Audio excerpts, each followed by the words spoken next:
me to start the whole podcast with that? Yeah, why not? Can you just let me do what I want to do? There, now they can leave. Sorry. Yeah. Please don't leave. Actually, you can leave if you want to. That's fine. No. Thanks for staying. Yes, they can. They have free will. Fine. Hello. And welcome to M&K Unscripted. Our podcast today is Dating and Donuts. I am M. And I am K. That was unscripted. If you can't tell. Oh, I thought you were going to say something. If you can't tell. Oh, it's unscripted. If you can't tell. Yeah. Okay. So, today we're talking about dating. I'm not going to lie. This is our second time recording this podcast because we have to be a little more filtered than we were in the first podcast. The first time we recorded this, it was our very first podcast, and we were like, what kind of filters are we going to have on this? And we're like, we'll just say whatever. And we really did say whatever, so. And now we realize that, actual people are going to be listening. So, anyways. So hi, actual people. Hello, lovely friends. Welcome to our little podcast. Where do we even start with this topic? I love talking about dating. We are going to split this into part 1 and part 2 because there's so much to talk about. We can't even fit it into probably not even 2 podcasts. There's just more to talk about. Yeah, I feel like we could talk about dating a lot, but I feel like we're going to cover a lot of good topics. I think in part 2, we're going to talk more about the actual act of dating and, what that all entails. And then part 2, I think we're going for more just, relationships between men and women and what that looks like and all the different aspects of things. Mm-hmm. So I feel like a fun way to start this out. Oh, we have to talk about donuts. Oh my gosh. Do you want to do that first? Yeah. Do that first? We gotta go there first. Okay. All right. Well, what's your favorite kind of donut, or do you not have a favorite? I am such a sweet tooth person. I could eat almost any donut and be happy. Mm-hmm. The more frosting, the better. For me, personally. Do you like the filling? Yes. Yeah. Okay. I feel like it depends on what mood I'm in of what I will choose. For this podcast, I had one of those Bavarian cream filled with the chocolate frosting on top from Coburn's, if you want to know that. So, yeah. Shout out Coburn. Shout out to Coburn's for Yo, sponsoring this video. Yum. Yeah. I'm just a donut girly. I just love them all. Also, I don't know what any of the donuts are called. Okay. I love the frosting. I don't know. I just love them all. I really am not picky. So you like frosting? Yes. Chocolate frosting or vanilla frosting? It's really weird because I feel like I would choose chocolate if I was a kid, but now I've just grown into a vanilla fan. Now that you're an adult. Now that I'm old. I'm vanilla baby. Jack Harlow, is that you? Anyways. And they're gone. Okay, listeners are gone. Now all we right. can actually talk about I think things. we should talk about the actual topic we're going to talk about now. Okay, let's talk about dating. So I think it would be really fun to start off this podcast with talking about green flags and chivalry.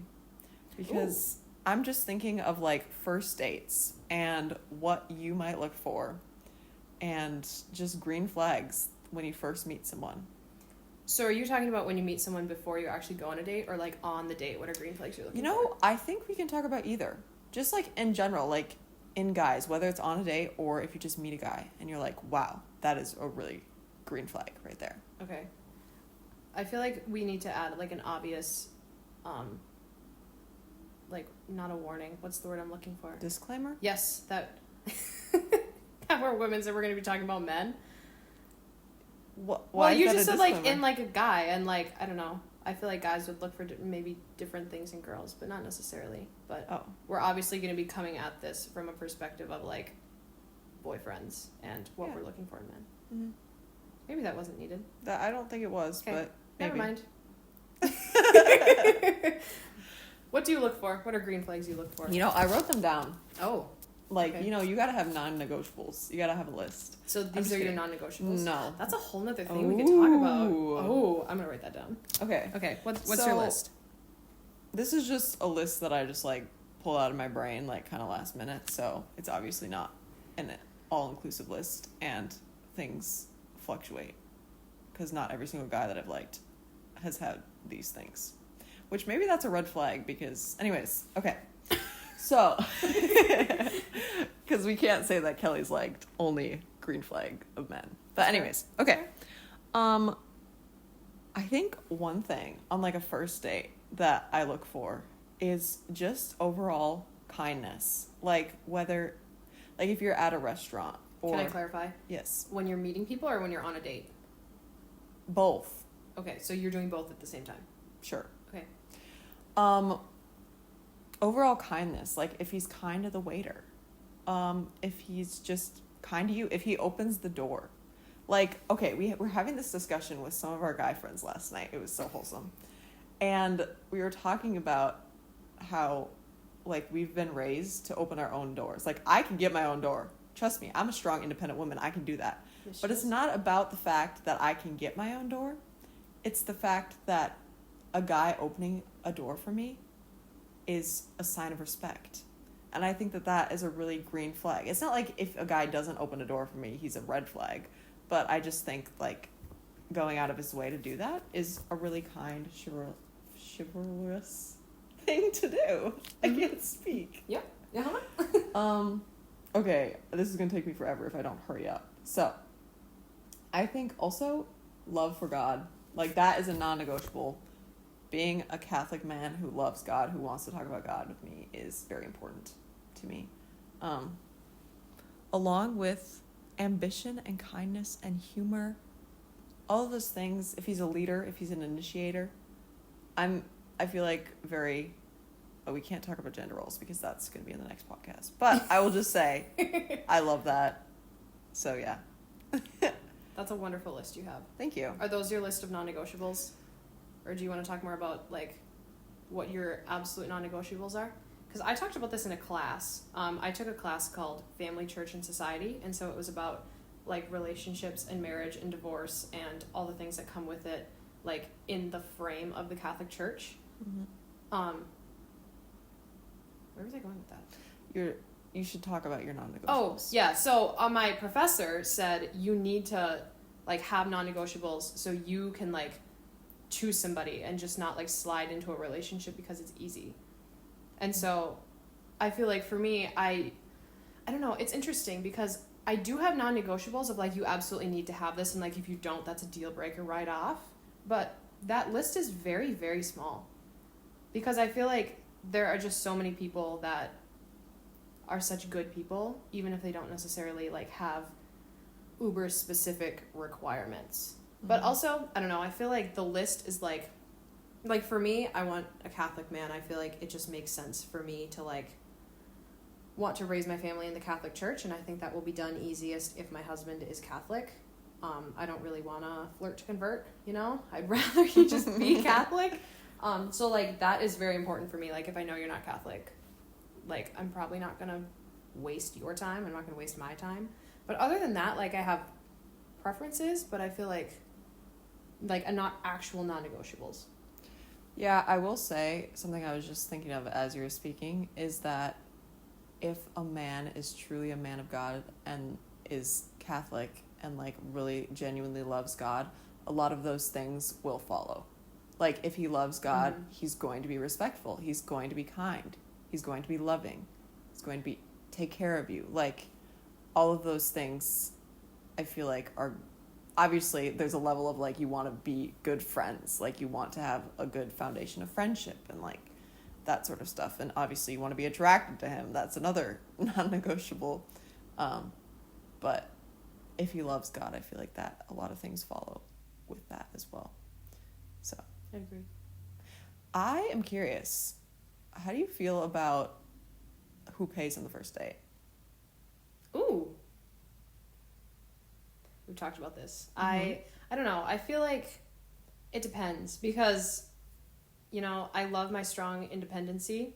But also at the end of the day, sometimes I'm just a girl. And like, I think it's very kind if the man, like, offers to pay on the first date. I feel like it should... Personally, I don't think it should be an expectation. Like, I think if a woman's on a date and she just expects the man to pay without talking about it, I feel like that's rude. So I feel like I always offer to pay or like bring my credit card out. Like I'm not just like sitting there like waiting for something like for him to pay. But also I think it's very kind. I agree. I think it shouldn't be an expectation, but I guess some people argue like it depends on who's the person who asked. Like, yeah, I've heard that. If the guy is the one asking, like, he should be paying. But if the girl asks, maybe she should pay. I don't know. I feel like for the first date, it doesn't have to be, like, anything super crazy. Like, it could literally just be ice cream. And it's, like, that's not, like, super expensive where it's, like, a 4-course meal. So it's not, I don't know. If we're thinking, like, financial burden. Yeah. But, I don't know. I like when a guy pays on the first date, but it's not, like I'll offer. So here's a kind of tricky question that can segue into my next bullet point here on my note. Mm-hmm. What if you're hanging out with a guy one-on-one and you haven't explicitly said it's a date? So I have two questions. Like, is that a date if you haven't explicitly said it's a date? But what if he pays for, like, say you, like, go out to get drinks. Like, what if he pays for your drink? Like, is that a date because he paid? See, I have changed my opinion so many times about this topic. Like, at first I was like, you need to, like, explicitly say it's a date for it to be a date. But I feel like there are just some times where both parties just know. And I feel like, yes, that leaves a lot of room for, what are we? What's going on? But, like, I don't know. I feel like if a guy's asking a girl to, like, go get ice cream or something, I feel like you can assume that there is something going on there. It's not just friendly. I don't know. So, it gets complicated, but I would say, like, it's probably best to say explicitly a date, but I don't know. See, I feel like since I've literally talked about this last night, I feel like I have a more decisive opinion today, where my opinion is you need to call it a date for it to be a date. Like, somebody needs to call it a date. You can't just say, hey, do you want to do this? And you're one-on-one and you just assume that you're going on dates. I think you can hang out with romantic intentions, but I feel like you should only call it a date if it's a date. Because then everybody knows. Like, I don't know. If you're hanging out with a guy and you're going to do something, but neither of you have, like, actually called it a date, like, how do you know for sure? How do you know for sure that they think that's a date? Unless you actually say it's a date. And maybe that's just because I'm such a big advocate for, like, communication. Like, I'm so upfront. I feel like that's also why that bothers me. But, like, I have been in situations where I have hung out one-on-one with a guy and, like, I had romantic intentions, but then I, like, was confused about where he was at because we never actually talked about it. And, like, that really bothered me. Well, was it, like, an explicit we're gonna go and do this thing, or was it you just want to, like, come over? Because I feel like those are two very different things. Well, I don't just come over. So usually it's like, let's go out and do something. But then is that, like, for real? Is that a date? I don't know. I think it does get complicated. And I think it honestly just depends on the context of, like, how long you've known this person. I don't know. Because then I feel like also, like, if you're just hanging out with romantic intentions but you don't actually call it a date, but then you start going on dates, like, I don't know, how many dates can you go on and actually call it a date before you have to, like, figure out, like, what you are and define the relationship? See, this is a very hot topic in the Megan and Kelly conversations. Yeah, we've talked about this quite a few times. For both of us in different situations. Yeah, and we still kind of don't have, like, a solid answer. At least I don't. Because in the past, we've heard 3 dates. Well, see, I've said that. I don't know if you heard it somewhere, but that was, like, my expectation, you could say. That's what I've heard. I've heard 3 dates and then you define the relationship. I personally think that is kind of absurd.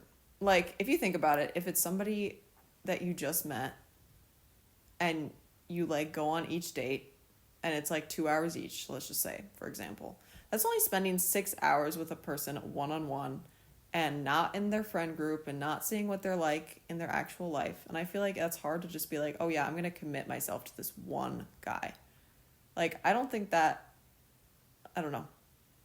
maybe you can say, oh, let's continue this, like I see this going somewhere, but to just jump all the way into like boyfriend, girlfriend, I feel like is very, I don't know.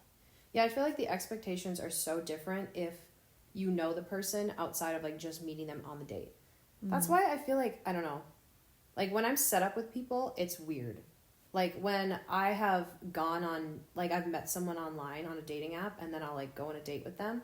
I feel like that's where this first came up. Like I recently went on a date with this guy that I met on a dating app and like it went well. We spent like an hour and a half together in a restaurant and like there were like, he was kind, he was respectful, he held the doors, he paid for my meal, like I had fun, it was fine, it was whatever. But then when I left, like he asked me at the end of the date if I wanted to go on a second date, and at this time like I was still thinking, oh, after 3 dates, like you should pretty much know like if you like him and what you want to do. And I was freaking out, like I was overthinking this so much because I didn't know this guy, but I was like, I mean, there's nothing bad about him, like am I supposed to, I don't know, I had fun, but I was like, is this me being scared to like move on further, or I just literally don't know this guy? And so I feel like that really freaked me out, like feeling like I had to know. So then I feel like that made me re-question like, okay, well, how many dates does it take? And also I feel like it's like, how many hangouts with romantic intentions can you have, and then before you start calling it dates? Like I feel like, I don't know. See, I think one of the things that we've been talking about and I've been thinking about lately is just the amount of pressure that is put on like a date. And I feel like I've always seen dates as like so much of, oh my gosh, we need to know like if I'm gonna marry this guy. Like that's immediately like where my mind goes to, like, can I see myself marrying him because I'm dating to marry? But I feel like I've had a shift in perspective of, it's not about like, I don't know, the end. Like we're not talking about like 5 years from now where a relationship is going to be. We're talking about right now. And like, I'm just trying to genuinely get to know this guy. And I feel like if you take the pressure off, then it makes it seem less like this is the amount of number of times we need to hang out for us to know if we want to get married. It's like, I feel like it's easy for me to just jump all the way to the end. Yeah. Rather than just like live in the moment and be like, you know what, I just really enjoy spending time with you, and I don't know like where we're gonna be in 5 years, but I like you as a person, I like where this is going, so let's continue this. And I feel like once you have that perspective, it takes off a lot of the pressure of, oh, 3 dates and I have to know if I'm gonna marry him. So also I did a Google search. I don't have a source for this, so you really just gotta trust me here, but I was just so curious. And they said like 5 to 10 dates is kind of where people are at once they start like really figuring out where the relationship is going. Yeah, we were having this conversation, it was a couple weeks ago now, with some friends about like being friends first and dating, and how like we were asking them this question, and like one of my friends said that like when you are friends with someone first and then you start dating, that you have a stronger relationship, and those relationships are just more successful in general because you already have that foundation of friendship, and you've probably been able to spend more time with that person in like a low pressure environment versus immediately going to dates and like, do I need to know? So I feel like that's something I've really started to value, is being friends with guys first before I would ever want to date them or consider dating them. Mm-hmm. Have you seen those? This reminds me, on Instagram where they'll have like, me when my best friend says that she's marrying her best friend. Like, no, she's not. It's like me dancing at my best friend's wedding after she said she's marrying her best friend. Yeah, it's like, excuse me. But like, I feel like that goes back to like genuine friendship in like romantic relationships and like genuinely getting along. Because like, think how much time you would be spending with this guy if you're getting married to him. Like, literally your whole life. Like, you should want to be, like, absolute best friends with him. Mm-hmm. So I feel like a lot of the times it's hard to describe it, but it seems like it's just, like, a feeling. Like, when you just feel like you get along with somebody. Like, you just click. And I feel like that's kind of an important part of dating, too, is, like, just clicking with somebody. Yeah, I feel like you can... Maybe, I've never actually tried this, but maybe I will now that I'm saying it, like, choosing a romantic partner, like, the same way that you do with friends. Like, I don't know, like, I feel like some of the values that I look for in friends, I should be looking for in, like, a romantic partner. Which, I know you said your list, but even to me, like humor's so important. Like, being able to, like, joke around with somebody, but also, like, people that make me a better person in general. So, like, I'm very ambitious, so, like, someone that will, like, fuel my ambition, and someone that will, like, support me and respect me, and someone that's smart, because I really value intelligence and being able to, like, have deep, big conversations. And so I feel like those are the things I look for in a friendship. So then I'm like, it totally makes sense to, like, have the same guidelines, I guess. Especially since, like, I would want to be friends with someone first. Yeah. Yeah, I don't think I've ever, like, created, like, a long list. Like, we were going back to non-negotiables of, like, he needs to be this and that and this and that. And it's like, I don't like doing that because I feel like, I don't know, I've liked so many different types of guys that it's like there's just sometimes just a feeling where, like, I just feel like I get along with this person. Mm-hmm. And, like, I don't know where I was going with that, but it just makes me think of, like, just genuine connection with someone and, like, friendship in that way. Yeah. Like, he doesn't need to, like, check absolutely every single box of, like, everything I've ever wanted. Yeah. That just reminds me of, I just made a face at Kelly. It's funny. Yes, I was like, oh my gosh, I remembered something. I also don't have a source for this, but I've heard it in a couple places. It's called the 90-10 rule. I talked to you about this. I don't know if you remember, but it's the idea of someone, like, if you find someone and they meet 90% of your requirements, or, like, what you're looking for in a partner, but they're missing 10%, then this isn't everybody, but, like, this is something that people can do. Like, you'll fixate on the 10% that's missing, and then you'll go look for somebody that has the 10% that your partner is missing of whatever that is, and then you'll find somebody with that 10%, and you'll give up the 90 to go to the 10, but then you won't be happy because that person only, like, matches 10% of your expectations. And so I think that is important. That's something that I've really connected with as I'm looking for a husband. I don't know why I said it like that. Looking for a husband. Because I feel like I'm slightly afraid of settling for someone that, like, doesn't meet every expectation I could ever want. And I slightly blame media for that, like, both, like, romantic books and, like, romance movies. Because I feel like the expectation is that this person needs to be the absolute best person for you in the entire world, or you need to, like, not settle. And I feel like the 90-10, like, reminds me that men are human and that they're not going to fulfill 100% of what I need, because only God can fill 100% of what I need. Amen, sister. Amen. And so I feel like just remembering that and then being like, okay, how can I, like, who can I find that is compatible, that gives me 90% of what I need? Or, like, what am I looking for in a friend that then they can, like, become my romantic partner? I absolutely love that. I know we've talked about that before, but that is incredible. Because also, like, I feel like, I don't know, everyone has had to experience that at some point, because I know that's relatable. Like, I feel like that's why people end up getting into bad relationships. Or, like, I don't know, bad situationships, if we're talking about situationships. Because they're, like, looking, like, they find somebody who's, like, the 90%, and then that doesn't work out. And then they're like, oh, well, I need to go and find this other guy who, like, didn't have, or has what this 90 guy didn't have. Mm-hmm. And then you end up liking him, and then it's like, okay, well, now I'm missing 90% of what I wanted. Mm-hmm. But I don't know. I also feel like, now I feel like a, like, relationship coach. I'm not. But, like, I feel like I could see people getting into, like, bad relationships long term because they focus on the wrong things right away. Like, I know you were talking about a list. Like, I, in the past, have definitely made lists of, like, really long, extensive things of what I'm looking for in a man. And, like, that includes, like, physical things. Like, he needs to be a certain height, and he has to have a certain hair color and eye color. And, like, that is just so unrealistic of, like, who cares what color his eyes are if he's going to get me to heaven? Like, what in the world? Like, who literally cares? I just think that's so funny, like, looking back on that now. But I feel like I could definitely see, like, especially maybe I would say, like, people who aren't focusing on someone who puts God first, and you're just, like, looking for a relationship, maybe depending on where you're looking, like, if you're in the bar and you see somebody, you're like, wow, they're attractive, and then you end up like, not even necessarily hooking up, but like, I don't know, just like starting a relationship from that. I feel like if you start it with like expectations that it's not going to end up good. I don't know. Kind of lost my thought there at the end.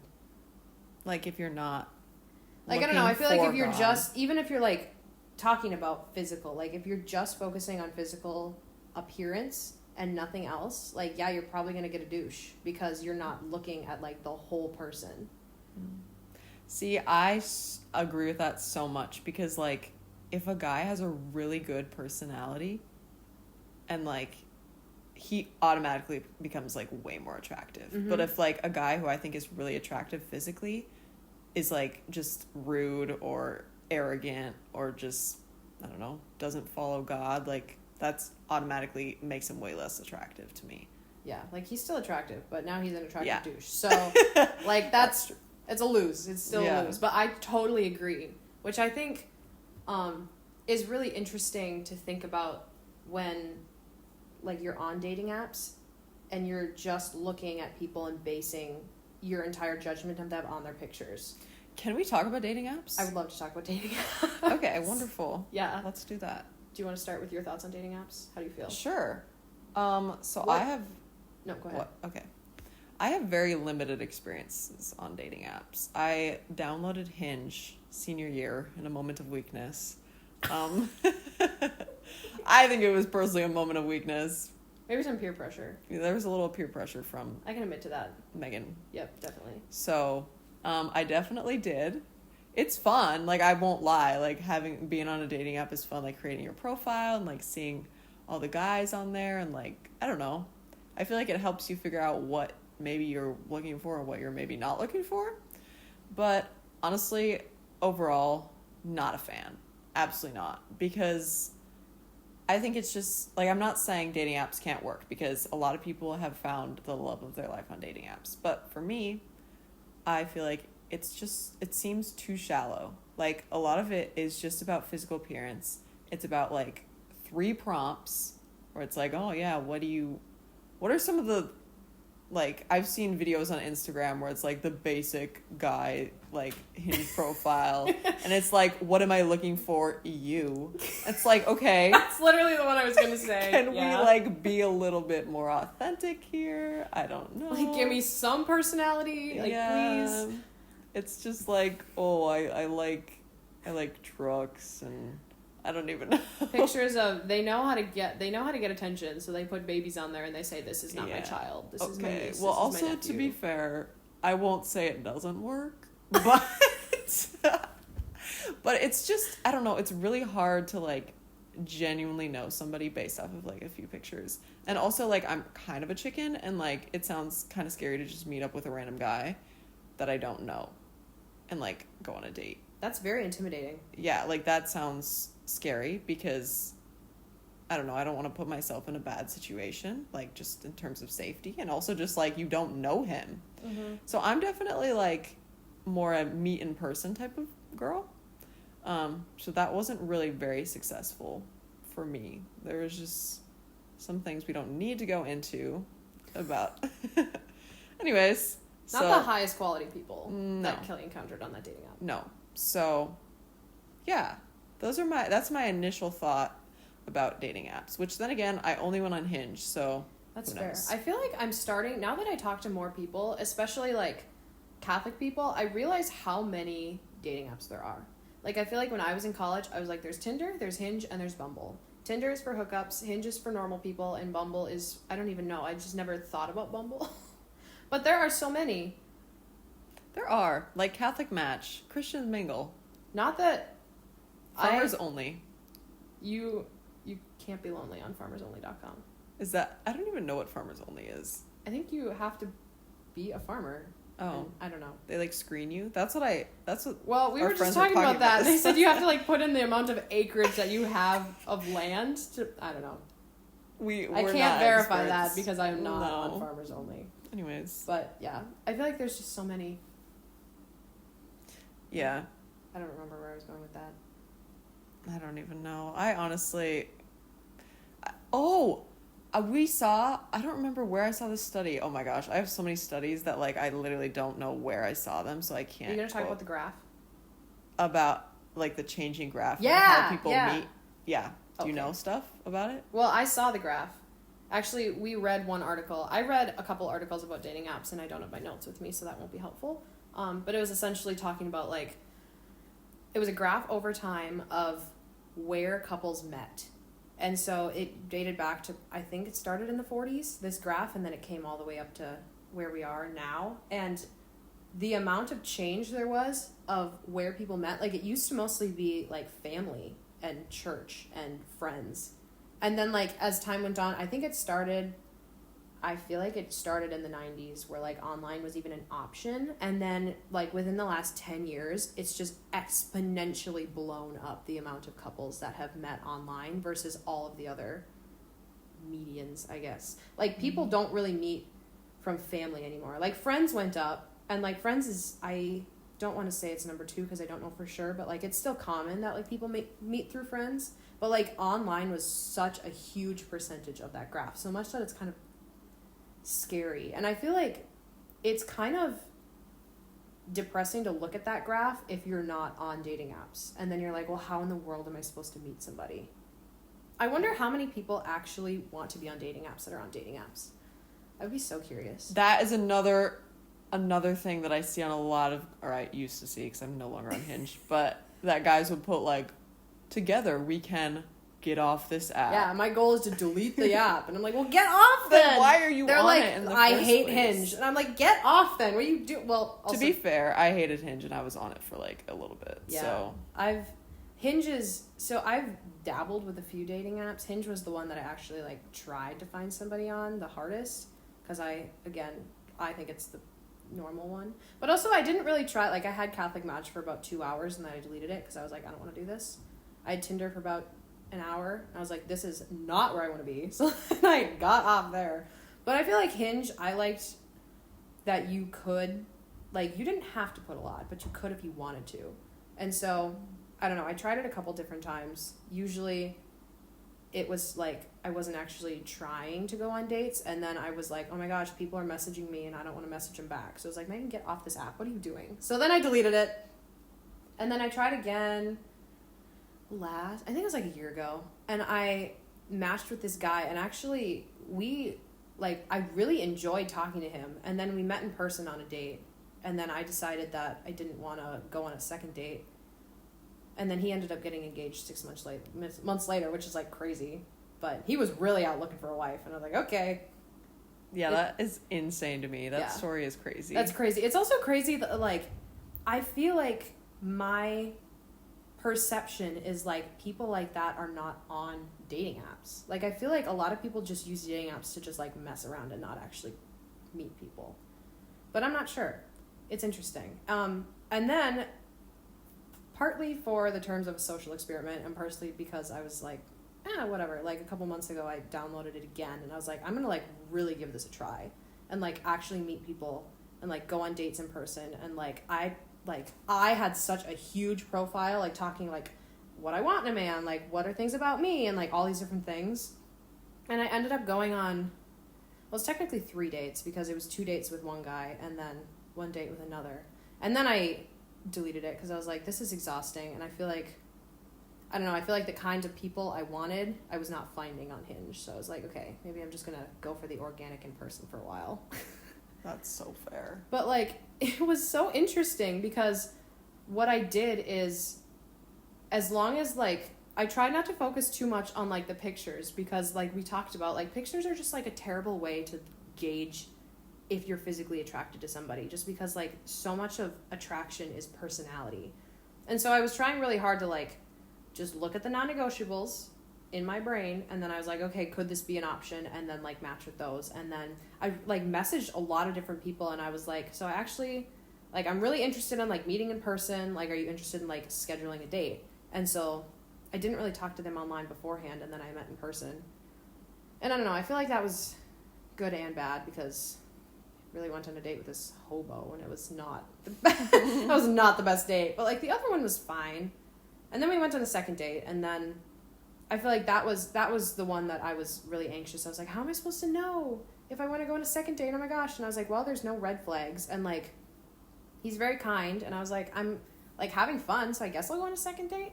And so I was trying really hard to like get those expectations out of my brain that like third date you need to know. Because I was like, I'm definitely not going to know after having lunch with this guy for an hour and a half if I want to like marry him.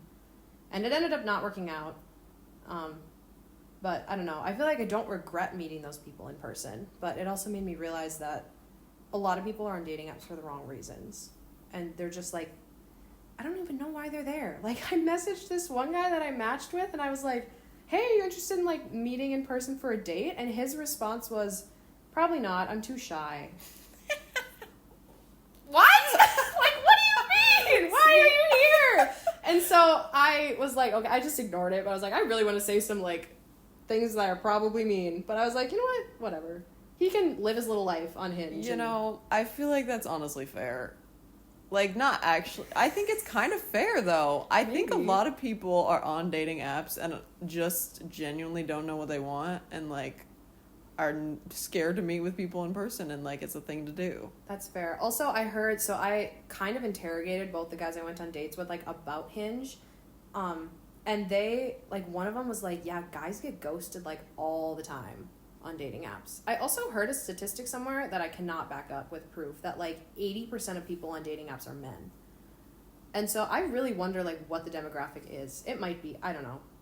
I don't see how There's many women no are on way. dating apps. But I don't believe that, but maybe it's true. But I don't know. I feel like it depends on what people's goals are for, I don't know, for dating. Like, if I don't know.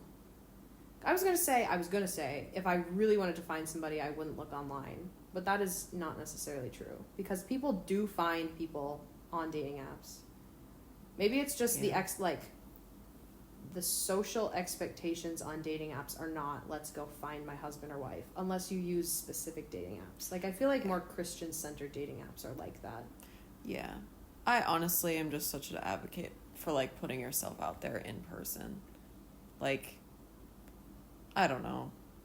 I just feel like sometimes dating apps, it's just too many people are on there for games and you don't know what is going on. And, like, I'd rather just, like, meet someone in person. 100%, yeah. So, but also, like, I'm not, like, to that point where I'm, like, 40 and, like, single. Like, yeah, so. Like, I'm only 22, so maybe my opinion will change. So, this is my 22-year-old opinion. Yeah. Also, like, that's a good point. Our opinions change all the time. Not all the time, but, like... Day to day. There are... I don't know. We might look back on this and be like, meh, we were dumb. Like, I don't know. You always get new perspectives when you go on dates with different people and, like, have different relationships about, like, what you want, and what you want is always going to evolve. So, yeah, that's just our opinion currently. Yeah. I feel like one of the benefits of a dating app is that you know they're looking for somebody, theoretically, when they're on there. Where I feel like in person, that's a whole game. Like, you have to figure out if they're single. You have to figure out if they're interested by using social cues, which maybe we can talk about in then part 2. But, like, it's just such a complicated game, and I'm such an advocate for honesty and upfrontness. But sometimes, I don't know. We can also talk about this in part 2, but I don't really know how that is viewed coming from a woman.